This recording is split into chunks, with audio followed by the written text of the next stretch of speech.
আসসালামু আলাইকুম ওরহমতুল্লাহি ওবরাকাতুহ।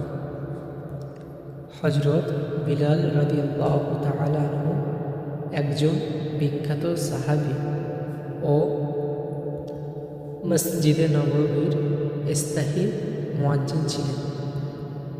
শুরুতে তিনি একজন কাফেরের গোলাম ছিলেন।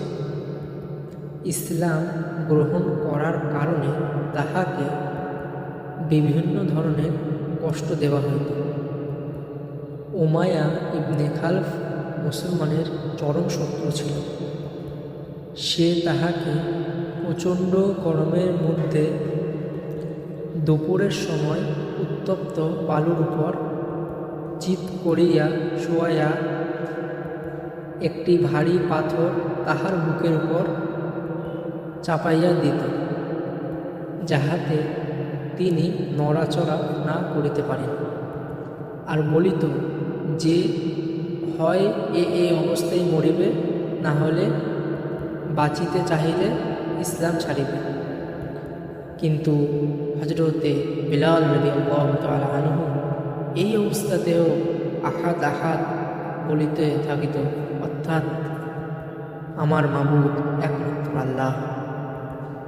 রাতে ছিকলে বাঁধিয়া তাকে বেত্রাঘাত করা হতো এবং পরদিন উত্তপ্ত জমিনের ওপর শোবায়া ক্ষতবিক্ষত শরীরকে আরও বেশি ক্ষতবিক্ষত করা হইত, যাতে তিনি যেন অতুষ্ট হয়ে ইসলাম ত্যাগ করেন এবং নতুবা ছটফট করতে করতে মৃত্যু পতিত হয়। কারণ এত আঘাত দিতে দিতে যেন সে মৃত্যু যন্ত্রণায় ছটফট করে হয় ইসলাম গ্রহণ করবে, না হলে মৃত্যু মুখে পতিত হয়। এই জন্য এত কষ্ট তাকে দেওয়া হতো। নির্যাতনকারীরা ক্লান্ত হয়ে পড়িত। কখনো আবু জেহেল ও উমাইয়া ইবনে খালফ, কখনো বা অন্য কেউ পালাক্রমে শাস্তি দিত, আর প্রত্যেকেই শাস্তি দিতে নিজের সম্পূর্ণ শক্তি ব্যয় করিত।